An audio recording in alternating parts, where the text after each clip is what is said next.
بسم اللہ الرحمن الرحیم۔ سامعین کرام، آپ سن رہے ہیں عمران سیریز کا ناول X2، جس کے مصنف ہیں مظہر کلیم ایم اے، اور یہ اس سلسلے کی قسط نمبر 9 ہے۔ مجھے امید ہے آپ کو میری یہ کاوش پسند آ رہی ہوگی۔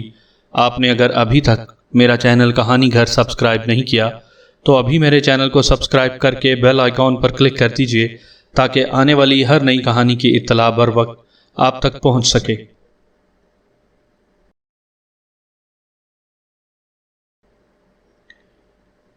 بلیک کلارک کی ٹانگ سے صفدر جونک کی طرح چمٹا ہوا تھا۔ اسے اچھی طرح معلوم تھا کہ اگر چند منٹ بھی وہ جد و جہد کرتا رہا تو کم از کم ایک مجرم تو ضرور گرفتار ہو جائے گا، کیونکہ دروازے کی طرف سے آنے والی آوازوں سے صاف معلوم ہو رہا تھا کہ دروازہ کسی بھی لمحے ٹوٹنے والا ہے۔ شارپ وائلی جو آگے بھاگ رہا تھا، جب اسے محسوس ہوا کہ اس کے ساتھ بلیک کلارک نہیں ہے تو وہ پلٹا اور پھر تیزی سے واپس اس جگہ آیا جہاں بلیک کلارک اور صفدر کے درمیان جد و جہد ہو رہی تھی۔ جلدی چلو، کاش اس وقت میرے پاس ریوالور ہوتا، شارپ وائلی نے غصے سے چیختے ہوئے پوری قوت سے بلیک کلارک کا ہاتھ پکڑ کر گھسیٹا، اور صفدر بھی ساتھ ہی گھسٹتا چلا گیا، اور پھر اسی گھسٹنے میں صفدر کا سر پوری قوت سے زمین سے ٹکرایا، اور پھر اس کی قوت برداشت جواب دے گئی۔ اس کی آنکھوں کے سامنے اندھیرا چھا گیا اور بلیک کلارک کی ٹانگ آزاد ہو گئی۔ صفدر بے ہوش ہو چکا تھا۔ بلیک کلارک نے بھاگتے ہوئے ایک ابھرے ہوئے پتھر پر زور سے پیر مارا اور سائیڈ میں ہٹی ہوئی دیوار اپنی جگہ پر آتی چلی گئی۔ صفدر کا باقی جسم تو اس دیوار کی حد سے آگے تھا، مگر اس کے پیر اسی جگہ پر تھے، اور پھر دیوار پوری قوت سے بند ہوئی۔ جھٹکے سے صفدر کا ایک پیر تو ایک طرف ہٹ گیا، مگر دوسرا پیر دیوار کے کونے میں پھنس گیا۔ ایک معمولی سا رخنہ بچ گیا تھا جس کے درمیان پیر بری طرح پھنسا ہوا تھا۔ عمران اور بلیک زیرو تیز تیز قدم اٹھاتے ہوئے ہال سے باہر نکلے، اور پھر وہ دونوں چھوٹے چھوٹے کمروں سے ہوتے ہوئے برآمدے میں آ گئے۔ تہہ خانے کہاں ہوں گے؟ بلیک زیرو نے پوچھا۔ میرے پیچھے آؤ اور 3-4 فوجیوں کو بھی بلا لو، شاید ہمیں دروازہ توڑنا پڑے، عمران نے انتہائی سنجیدہ لہجے میں کہا اور آگے بڑھ گیا۔ بلیک زیرو نے برآمدے میں موجود 3 مسلح فوجیوں کو اپنے ساتھ آنے کا اشارہ کیا، اور وہ تینوں ان کے ساتھ ہو لیے۔ سیڑھیاں اتر کر عمران انہیں لیے ایک اور برآمدے میں پہنچا، اور وہاں سے ایک اور چھوٹے سے دروازے میں گھس گیا۔ نیچے مزید سیڑھیاں جا رہی تھیں۔ سیڑھیاں اتر کر جیسے ہی وہ نچلی گیلری میں پہنچے، انہیں ایک بند دروازے کے باہر ٹائیگر کھڑا نظر آیا۔ ٹائیگر اس دروازے پر دور سے دوڑ دوڑ کر کندھے کی ٹکریں مار رہا تھا۔ اس کا چہرہ جوش سے سرخ ہو رہا تھا، آنکھوں سے شعلے نکل رہے تھے، لیکن لوہے کا دروازہ اس کی طاقت کے لیے چیلنج بنا ہوا تھا۔ عمران اور ان کے ساتھیوں کو ادھر آتا دیکھ کر وہ رک گیا۔ عمران صاحب، صفدر کی اندر لڑائی ہو رہی ہے، جلدی آئیے، ٹائیگر نے ان سے مخاطب ہو کر کہا، اور اس کی بات سنتے ہی سب بھاگ پڑے۔ دروازہ توڑ دو، بلیک زیرو نے حکم دیا، اور فوجیوں نے ہاتھوں میں پکڑی ہوئی مشین گنیں سیدھی کر لیں۔ گولی مت چلاؤ، ہو سکتا ہے کہ کوئی گولی صفدر کو لگ جائے، عمران نے چیخ کر کہا۔ فوجیوں نے مشین گنیں پھینک کر دروازے پر زور آزمائی شروع کر دی۔ تمہیں کیسے معلوم ہوا کہ اندر صفدر ہے؟ عمران نے ٹائیگر سے پوچھا۔ سر، آپ نے جب مجھے واپس جانے کا حکم دیا تو مجھے خیال آیا کہ صفدر زخمی حالت میں یہاں قید ہے، کیونکہ صفدر کو میرے سامنے ہی اس کوٹھی میں لایا گیا تھا، اور صفدر کے پیچھے ہی میں اس کوٹھی میں داخل ہوا تھا کہ پکڑا گیا، ٹائیگر نے جواب دیا۔ جو میں نے پوچھا ہے اس کا جواب دو، عمران نے غراتے ہوئے کہا۔ سر، میں تہہ خانہ تلاش کرتا ہوا یہاں تک پہنچا، مجھے اس دروازے کے اندر کھٹ پٹ کی آواز سنائی دی، میں نے دروازے کے ساتھ کان لگا دیے، اور پھر ہر صفدر کی ہلکی سی آواز میرے کانوں میں پہنچ گئی، ٹائیگر نے گھبراہٹ آمیز لہجے میں کہا۔ عمران کی غراہٹ نے اس کے جسم میں سردی کی تیز لہر دوڑا دی تھی۔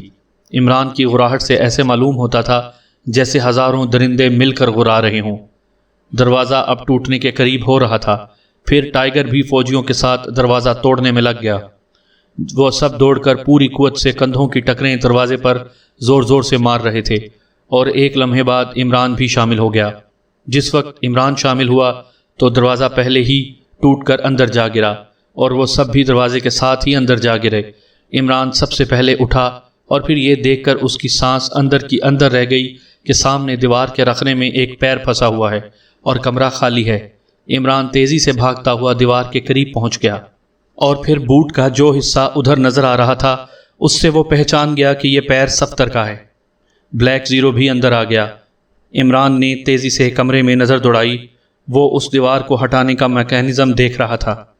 عمران کے ساتھ ہی ساتھ سب کی نظریں کمرے میں گھوم رہی تھیں، مگر کوئی ایسا میکینزم نظر نہیں آ رہا تھا۔ دیواریں بالکل سپاٹ تھیں۔ ٹائیگر نے دوڑ کر پلنگ کو اس جگہ سے ہٹایا، مگر بے سود۔ وہ دیوار پھر بھی نہ ہلی۔ عجیب سچویشن ہو رہی تھی۔ عمران کی نظریں بے چینی سے کمرے کی ایک ایک چیز کا جائزہ لے رہی تھی، مگر وہاں کوئی ایسے آثار نظر نہیں آ رہے تھے جس کے کلیو پر وہ میکینزم ڈھونڈ لیتا۔ پھر عمران نے دروازے کے قریب ہو کر دیوار کا قریب سے جائزہ لینا شروع کیا۔ ایک ایک لمحہ ان پر بھاری پڑ رہا تھا۔ صفدر کا پیر جس پوری طرح دیوار میں پھنسا ہوا تھا اور بے حس و حرکت تھا، اس سے انہیں خطرہ تھا کہ صفدر کو ہلاک نہ کر دیا گیا ہو۔ سر ذرا ادھر آئیے، اچانک ٹائیگر دروازے کے قریب دیوار کا جائزہ لیتے ہوئے بولا۔ وہ بغور ایک جگہ کو دیکھ رہا تھا۔ عمران تیزی سے اس کے قریب آیا۔ یہاں سے مجھے دیوار بے معلوم سی ابھری ہوئی محسوس ہو رہی ہے، ٹائیگر نے عمران کو بتایا۔ عمران نے تیزی سے وہاں پر ہاتھ پھیرا۔ واقعی سپاٹ دیوار وہاں سے ابھری ہوئی تھی۔ عمران نے اس جگہ کو پوری قوت سے دبایا اور پھر دیوار ہٹتی چلی گئی۔ اب وہ خلا تھا اور سامنے طویل سرنگ جاتی ہوئی صاف نظر آ رہی تھی۔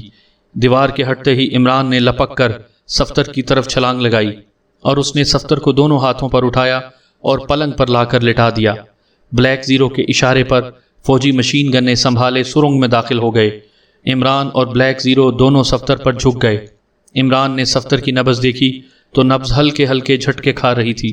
صفدر کی حالت سخت خطرناک ہے، اسے فوراً ہسپتال پہنچانا چاہیے۔ عمران نے تیز لہجے میں قریب کھڑے بلیک زیرو سے کہا۔ ٹائیگر نے آگے بڑھ کر صفدر کو اٹھا کر اپنے کاندھے پر لاد لیا اور پھر وہ محتاط مگر تیز تیز قدم اٹھاتا ہوا باہر کی طرف لپکا۔ عمران اور بلیک زیرو دونوں اس کے پیچھے پیچھے باہر نکلے اور وہ سیڑھیاں طے کرتے ہوئے باہر کمپاؤنڈ میں آ گئے۔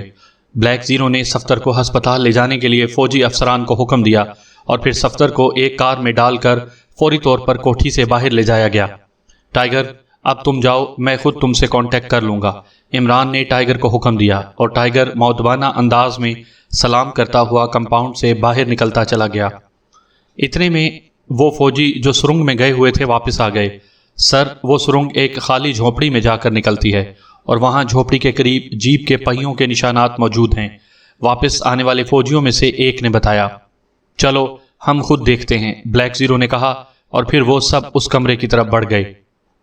رانا ہاؤس کے خاصے بڑے ہال میں سیکرٹ سروس کے تمام ممبران صوفوں پر بیٹھے تھے۔ صفدر چونکہ ہسپتال میں تھا اس لیے وہ وہاں موجود نہیں تھا۔ عمران بھی ممبران کے ساتھ ہی ہال میں بیٹھا ہوا تھا۔ عمران صاحب، X2 نے ہمیں کس لیے بلایا ہے؟ چوہان سے رہا نہ گیا اور وہ عمران سے پوچھ بیٹھا۔ بھائی باقی کا تو مجھے پتہ نہیں، البتہ مجھے اس نے یہ کہا ہے کہ جولیا سے اس کی شادی ہونی ہے، اس لیے نکاح میں شرکت کے لیے ضرور آنا۔ عمران نے جولیا کی طرف دیکھتے ہوئے کہا۔ عمران کی بات پر حال زوردار کہکہوں سے گونج اٹھا۔ جولیا عمران پر جھپٹنے کے لیے اٹھی ہی تھی کہ دروازہ کھلا اور X2 نقاب لگائے اندر داخل ہوا۔ جولیا جس طرح غصے میں کھڑی ہوئی تھی اسی طرح کھڑی رہ گئی۔ X2 کے اندر داخل ہوتے ہی احتراماً سب ممبر کھڑے ہو گئے۔ بیٹھ جائیے، X2 کی مخصوص آواز کمرے میں گونجی اور وہ خود بھی ایک طرف پڑی ہوئی کرسی پر بیٹھ گیا۔ تمام ممبرز اپنی اپنی جگہ پر بیٹھ گئے۔ آپ لوگوں کو اس لیے یہاں اکٹھا کیا گیا ہے کہ آپ سے چند ضروری باتیں کرنی ہیں، X2 نے تمام ممبران کو مخاطب کرتے ہوئے کہا۔ اس کے لہجے میں بے پناہ سنجیدگی تھی، ایسی سنجیدگی کہ تمام ممبرز نامحسوس طور پر بے چینی سی محسوس کرنے لگے، جیسے کوئی طوفان آنے والا ہو۔ چند لمحوں تک حال میں گھمبیر خاموشی طاری رہی۔ ہر ممبر X2 کی طرف دم بخود ہو کر دیکھ رہا تھا۔ ایک عمران تھا کہ ہر چیز سے بے نیاز قلندروں کی طرح آنکھیں بند کیے صوفے کی پشت سے ٹیک لگائے ہوئے بیٹھا تھا۔ اس کے چہرے پر گہرے اطمینان اور سکون کے تاثرات نمایاں تھے۔ آپ حضرات نے مجھے بے نقاب کرنے کے لیے ایک سازش تیار کی ہے۔ X2 اچانک غرایا۔ اس کی غراہٹ میں نہ جانے کیا چیز تھی کہ سب ممبران کے رونگٹے کھڑے ہو گئے۔ جواب دو، کیا میں صحیح کہہ رہا ہوں؟ X2 نے انتہائی سخت لہجے میں پوچھا۔ اب ممبران ایک دوسرے کو چور نظروں سے دیکھنے لگے۔ جولیا کا سر جھک کر اس کے سینے سے جا لگا تھا۔ آخر چند لمحوں کی خاموشی کے بعد کیپٹن شکیل اٹھ کھڑا ہوا۔ سر، واقعی ہم نے ایسا پلان بنایا تھا، لیکن اب ہم محسوس کرتے ہیں کہ ہم سے غلطی ہوئی ہے۔ کیپٹن شکیل نے مودبانہ لہجے میں جواب دیا۔ غلطی ہو گئی ہے۔ تم لوگ اچھی طرح جانتے ہو کہ میں غلطیاں معاف کرنے کا عادی نہیں ہوں۔ تم پلان بناتے وقت یہ کیوں بھول گئے تھے کہ تم کس کے خلاف پلان بنا رہے ہو؟ X2 کے لہجے میں درندوں کی سی غراہٹ شامل تھی۔ سر، دراصل بات یہ ہے کہ ہم اپنے فطری تجسس کے ہاتھوں مجبور ہو گئے۔ اس بار کیپٹن شکیل نے جواب دینے کی جرأت کی۔ آپ تشریف رکھیے۔ X2 نے کیپٹن شکیل کو ڈانٹ دیا اور کیپٹن شکیل خاموشی سے صوفے پر بیٹھ گیا۔ تم سیکرٹ سروس کے ممبر ہو۔ تم حالات اور واقعات کی نزاکت کو اچھی طرح سمجھتے ہو۔ تمہیں اچھی طرح معلوم ہے کہ میں نقاب میں رہتا ہوں یا آپ لوگوں کے سامنے نہیں آتا تو اس میں ہم سب کا اور ہمارے ملک کے مفاد ہیں۔ اس کے باوجود تم نے یہ حرکت کی اور پھر صرف پلان ہی نہیں بنایا بلکہ اس پر عمل بھی شروع کر دیا۔ کیپٹن شکیل نے عمران کے فون پر ٹیپ ریکارڈ فٹ کیا۔ صفدر نے سر سلطان کا فون ٹیپ کیا۔ کیا تم دودھ پیتے بچے ہو کہ تم اتنا بھی نہیں سمجھ سکے کہ سر سلطان وزارت خارجہ کے سیکریٹری ہیں؟ ان کا فون ٹیپ کرنا کتنا بڑا جرم ہے؟ ان کی صدر مملکت اور دیگر اعلیٰ حکام و سفارتی نمائندوں سے خفیہ بات چیت ہوتی ہے۔ اگر یہ ٹیپ دشمن کے ہاتھوں لگ جائے تو ہمارے ملک کو اس کا کتنا بڑا خمیازہ بھگتنا پڑے گا؟ جواب دو۔ X2 کا غصہ لمحہ بلمحہ شباب پر آتا جا رہا تھا۔ اب بھلا ممبران اس بات کا کیا جواب دیتے؟ خاموش رہے۔ چند لمحوں کے توقف کے بعد X2 دوبارہ بولا۔ دوسری یہ بات کہ تمام دنیا کے جاسوسوں کی یہ خواہش ہے کہ X2 بے نقاب ہو جائے تاکہ وہ آسانی سے ٹریپ کر سکیں۔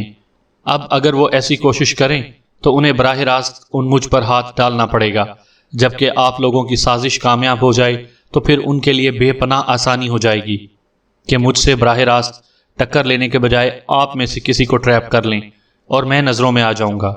اب بتلائیے، کیا اس طرح کا پلان بنا کر آپ ملک دشمنی نہیں کر رہے؟ کیا اس طرح آپ لوگ غیر ملکی جاسوسوں کے لیے بلا واسطہ طور پر اعلی کار نہیں بن گئے؟ X2 کا لہجہ اتنے شدید غصے کا حامل تھا جیسے کوئی درندہ زخمی ہو کر دھاڑ رہا ہو۔ X2 کی شدت کی دھاڑ سن کر عمران نے بھی آنکھیں کھول دیں اور باقی ممبران کا جو حشر ہوگا وہ اظہر من الشمس ہے۔ سر، ہم اپنی غلطی کی معافی چاہتے ہیں۔ آئندہ کے لیے ہم وعدہ کرتے ہیں کہ اس قسم کی حرکت نہیں ہوگی۔ اس دفعہ نعمانی نے جرأت کی، گویا یہ علیحدہ بات تھی کہ اس کی زبان میں ہکلاہٹ پیدا ہو گئی تھی۔ Shut up! بار بار میرے سامنے غلطی کی بات مت کرو۔ X2 نے بری طرح اسے جھاڑ دیا۔ نعمانی کا حشر دیکھ کر اب بھلا کس میں اتنی جرأت باقی رہ گئی تھی کہ کوئی لفظ بھی منہ سے نکالتا۔ سب ممبران گردنیں لٹکائے بیٹھے رہے۔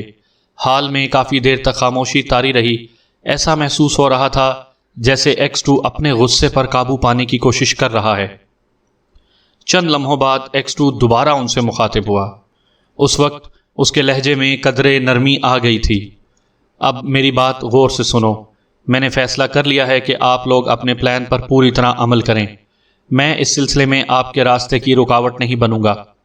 آپ لوگوں کو کھلی چھٹی ہوگی کہ آپ جس طرح چاہیں کام کریں، لیکن اس سلسلے میں چند شرائط ہوں گی۔ نمبر 1، آپ کو 15 دن کی مہلت دی جائے گی۔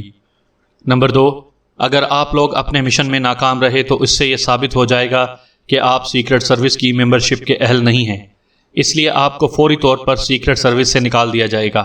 اور آپ اچھی طرح جانتے ہیں کہ جب کسی کی سیکرٹ سروس کی ممبرشپ ختم ہو جاتی تو پھر یا تو اس کی زندگی ختم کر دی جاتی ہے یا اس کا دماغ ہمیشہ کے لیے معاف کر دیا جاتا ہے تاکہ وہ کسی بھی وقت سیکرٹ سروس کے لیے خطرہ نہ بن سکے۔ نمبر 3، اگر آپ لوگ مجھے بے نقاب کرنے میں کامیاب ہو گئے تو آپ کو ترقی دی جائے گی اور تعریفی اسناد دی جائیں گی۔ نمبر 4، اگر آپ لوگ کامیاب ہو جائیں تو جہاں آپ کو ترقی اور اسناد دی جائیں گی وہاں اس بات کا بھی فیصلہ ہو جائے گا کہ آیا میں سیکرٹ سروس کی سربراہی کے اہل ہوں یا نہیں۔ چنانچہ آپ لوگوں کی کامیابی کے ساتھ ہی ساتھ میں سیکرٹ سروس کی سربراہی سے مستعفی ہو جاؤں گا۔ یہ میرا آخری فیصلہ ہے۔ اس میں کسی بھی قیمت پر کسی بھی طرح ترمیم نہیں کی جائے گی۔ X2 نے غراتے ہوئے اپنا فیصلہ سنایا۔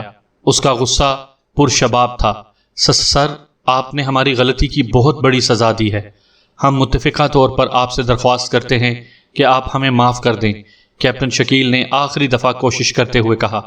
X2 کا فیصلہ سن کر ممبران کی آنکھیں خوف سے پھٹی کی پھٹی رہ گئیں۔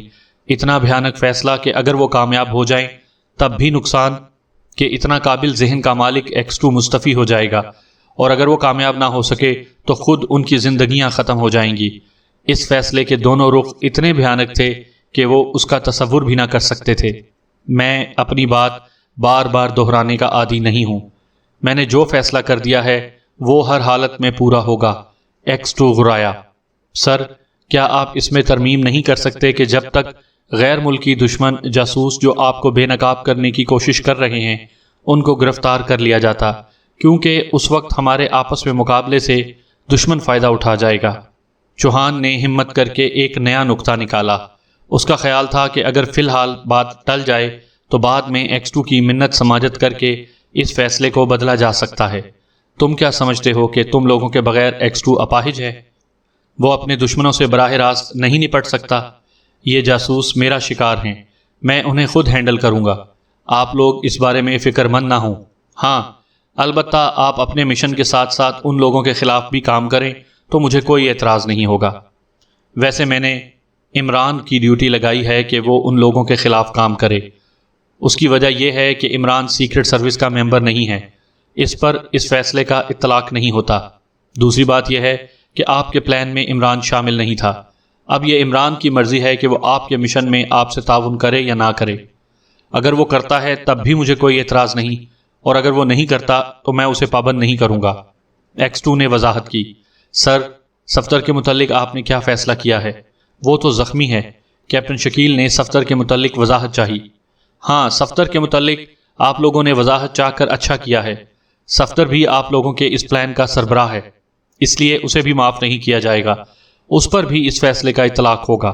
صفدر کی حالت اب تسلی بخش ہے، اور میں نے اسپیشلسٹ ڈاکٹروں کی ڈیوٹی لگا دی ہے کہ وہ اسے جلد از جلد ٹھیک کر دیں، اور مجھے امید ہے کہ 2-3 روز میں وہ ہسپتال سے فارغ ہو کر آپ لوگوں سے آ ملے گا۔ X2 نے صفدر کے متعلق بھی وضاحت کر دی تھی۔ سر، اگر آپ ہماری غلطی معاف نہیں کرتے تو میں نے یہ فیصلہ کیا ہے کہ میں اپنی زندگی آپ پر قربان کر دوں گی اور آپ کو بے نقاب کرنے کی قطعی کوشش نہیں کروں گی۔ جولیا نے سر اٹھا کر پہلی بار بات کی۔ اس کا لہجہ گلوگیر ہو رہا تھا اور آنکھیں آنسوؤں سے لبریز تھیں۔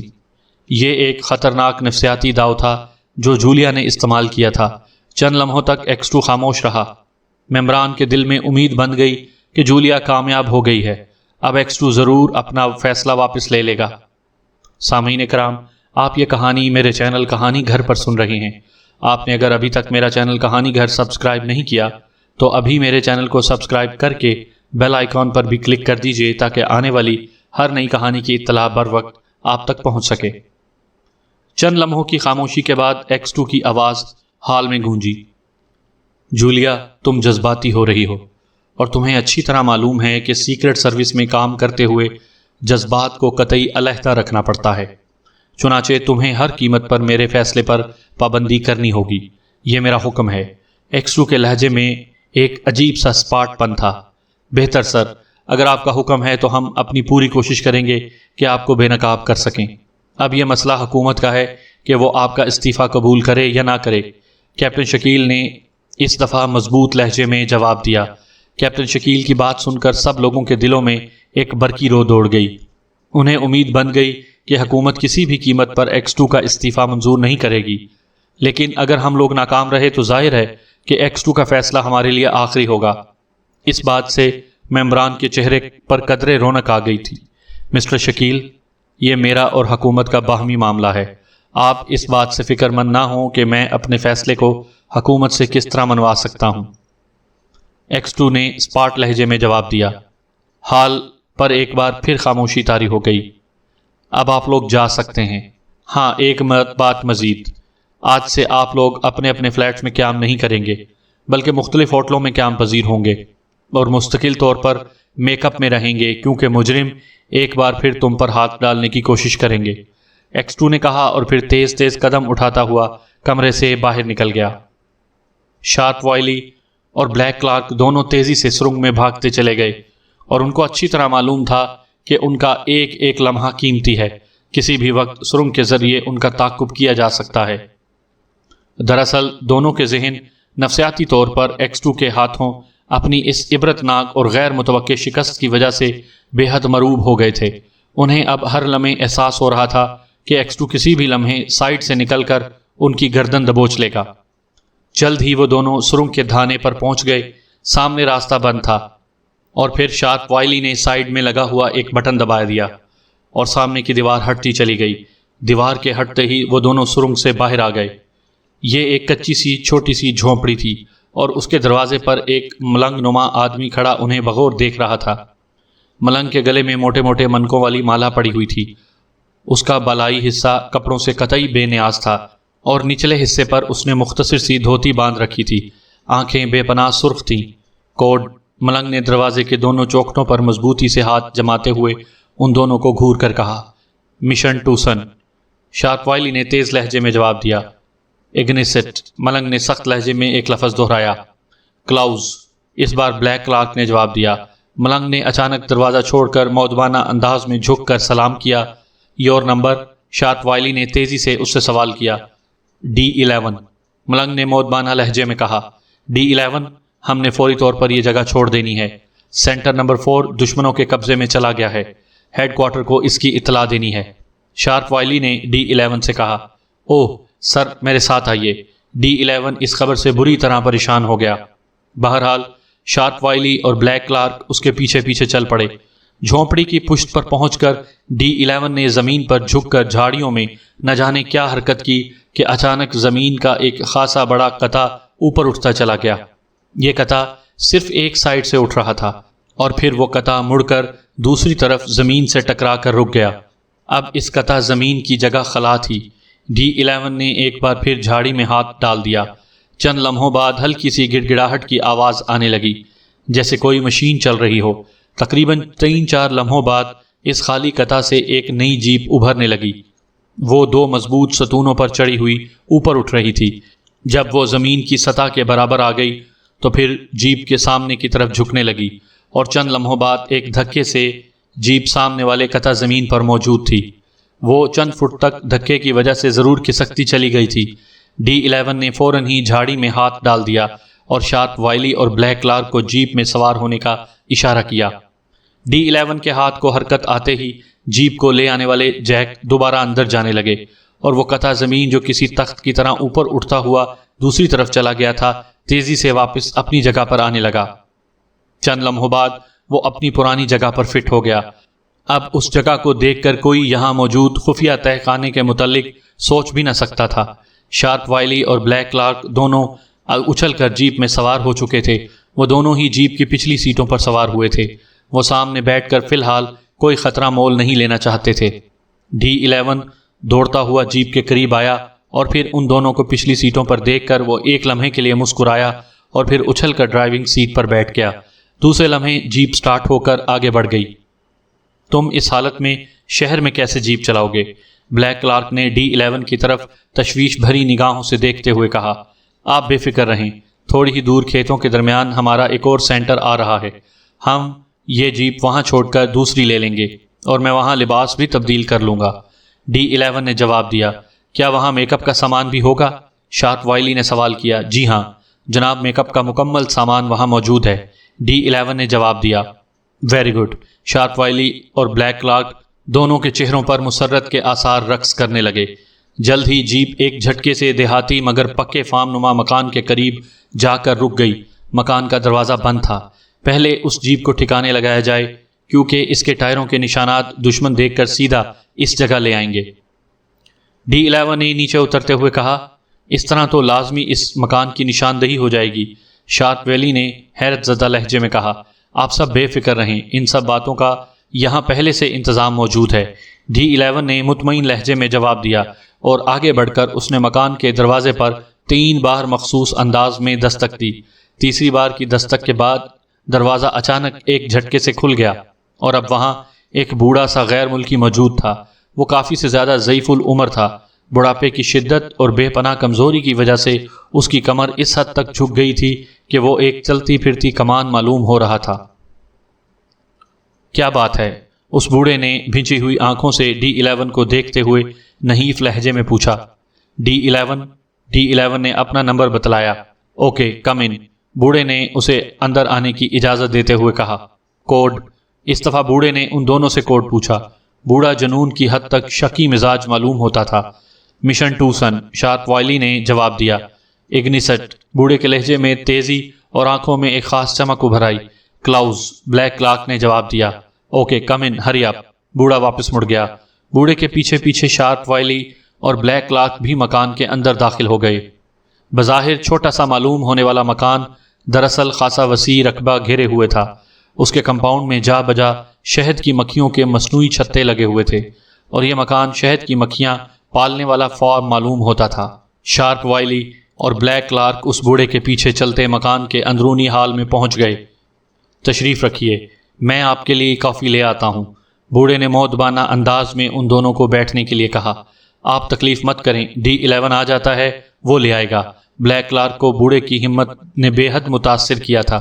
نہیں، یہ میری ڈیوٹی ہے، D11 کا اس سب سینٹر سے کوئی تعلق نہیں ہے، میں ابھی آتا ہوں، بوڑھے نے جواب دیا اور پھر دروازہ کھول کر ہال سے باہر چلا گیا۔ شارپ وائلی اور بلیک کلارک دونوں ہال میں رکھے ہوئے صوفوں پر یوں دھم سے بیٹھ گئے جیسے وہ میلوں کی دوڑ لگا کر آئے ہوں۔ ہمارا پلان بری طرح فیل ہوا ہے اور ہم بڑی مشکل سے جان بچا کر بھاگے ہیں، شارپ وائلی نے شکست خوردہ لہجے میں بڑبڑاتے ہوئے کہا۔ یہ ٹھیک ہے کہ ہمارا ایک پلان ناکام ہو گیا ہے اور ہماری مقامی DIA کا ایک بہت بڑا سینٹر اور بہت سے کارکن مارے گئے ہیں، مگر ہمیں ہمت نہیں ہارنی چاہیے۔ ہم آزاد اور صحیح سلامت ہیں، ہم ایکسو کو بے نقاب کرنے کے مزید پلان بنا سکتے ہیں۔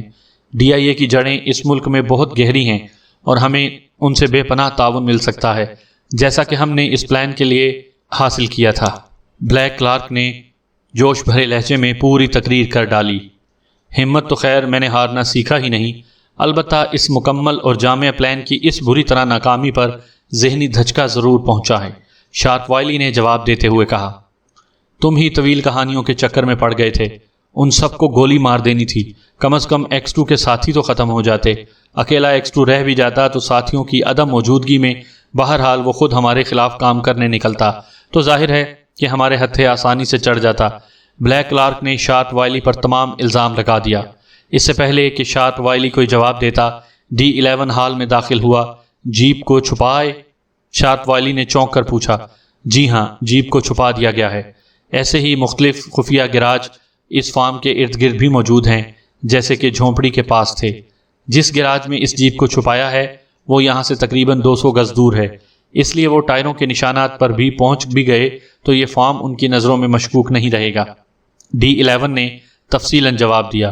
ویری گڈ، اب ہمارے لیے دوسرے لباس اور میک اپ کے سامان کا انتظام کرو، بلیک کلارک نے اس سے کہا۔ سر، سب سینٹر 111-6 کا انچارج یہ بوڑھا ہے اور ہر چیز یہی مہیا کرے گا، میں اس کے معاملے میں دخل نہیں دے سکتا، D11 نے ایک کرسی پر بیٹھتے ہوئے کہا۔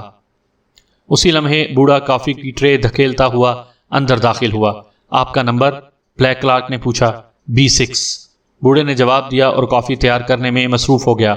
شارپ وائلی اور بلیک کلارک دونوں بڑی تحسین آمیز نظروں سے بوڑھے کو کام کرتا ہوا دیکھ رہے تھے۔ بوڑھا جوانوں کی سی پھرتی سے کام کر رہا تھا، ویسے بادی النظر میں اسے کوئی آدمی یہ دیکھ کر تصور بھی نہیں کر سکتا تھا کہ یہ پیر فرتوت بغیر ایک چیخ مارے اپنا ہاتھ بھی ہلا سکتا ہوگا۔ آپ کا اس عمر میں ملک کی خدمت کرنا قابل صد تحسین ہے، بلیک کلارک نے بوڑھے کے ہاتھ سے کافی لیتے ہوئے تحسین آمیز لہجے میں کہا۔ اپنے ملک کی خدمت کرنا میرا فرض ہے اور میری موت ہی مجھے اپنے اس فرض سے ہٹا سکتی ہے، بوڑھے نے شارپ وائلی کو کافی دیتے ہوئے کہا۔ قابل تحسین ہے یہ جذبہ آپ کا، غیر ملک میں اپنے ملک کی جاسوسی کرنا، اور اس عمر میں میرے خیال میں اس ملک میں DIA کے سب سے بزرگ ایجنٹ آپ ہیں، شارپ وائلی نے متاثر شدہ لہجے میں پوچھا۔ مجھے نہیں معلوم، بوڑھے کا وہمی دماغ گھوم گیا، اس نے کسی بھی قسم کی معلومات مہیا کرنے سے صاف انکار کر دیا۔ اچھا، آپ ہمارے لیے لباس اور میک اپ کے سامان کا انتظام کریں، بلیک کلارک نے B6 سے کہا۔ B6 اس بات میں سر ہلاتا ہوا ہال سے باہر نکل گیا۔ تقریباً چند ہی لمحے گزرے ہوں گے کہ بوڑھا دوبارہ اندر داخل ہوا۔ تشریف لائیے، اس نے تینوں سے مخاطب ہو کر کہا اور وہ تینوں اٹھ کر کھڑے ہو گئے۔ وہ تینوں بوڑھے کے پیچھے چلتے ہوئے ایک اور کمرے کے دروازے پر پہنچ کر رک گئے۔ تشریف لے جائیے اور اپنی مرضی کے مطابق لباس اور میک اپ کر لیجئے، بوڑھے نے ایک طرف ہٹتے ہوئے کہا۔ میں نے تہخانے کا دروازہ کھول دیا ہے، نیچے سیڑھیاں اتر جائیے، بوڑھے نے کہا، اور پھر وہ تینوں بوڑھے کی ہدایت کے مطابق اندر داخل ہو گئے۔ ان کے جانے کے بعد بوڑھا واپس مڑا اور پھر تیز تیز قدم اٹھاتا ہوا مکان کے پچھواڑے ایک چھوٹے سے کمرے میں داخل ہوا۔ اس کمرے میں کاٹ کبار بھرا ہوا تھا۔ وہ ٹوٹے پھوٹے فرنیچر اور دیگر ناکارہ سامان کے درمیان سے احتیاط سے گزرتا ہوا کمرے کے آخری کونے میں پہنچ گیا۔ اس نے نیچے جھک کر ایک ٹوٹی ہوئی کرسی کی شکستہ ٹانگ کو بائیں طرف گھمایا۔ اچانک سامنے کی دیوار میں ایک دروازہ نمودار ہوا اور وہ اس دروازے کے اندر داخل ہو گیا۔ اس کے اندر جانے کے بعد دروازہ خود بخود برابر ہو گیا۔ اب وہاں سپاٹ دیوار تھی۔ کوئی بھی یہ دیکھ کر اندازہ نہیں لگا سکتا تھا کہ یہاں دروازہ بھی ہو سکتا ہے۔ سامعین کرام، آپ سن رہے تھے عمران سیریز کا ناول X2، جس کے مصنف ہیں مظہر کلیم MA، اور یہ اس سلسلے کی قسط نمبر 9 تھی۔ مجھے پوری امید ہے آپ کو میری یہ کاوش بھی پسند آئی ہوگی۔ آپ نے اگر ابھی تک میرا چینل کہانی گھر سبسکرائب نہیں کیا تو ابھی میرے چینل کہانی گھر کو سبسکرائب کر کے بیل آئیکن پر کلک کر دیجئے تاکہ آنے والی ہر نئی کہانی کی اطلاع بر وقت آپ تک پہنچ سکے۔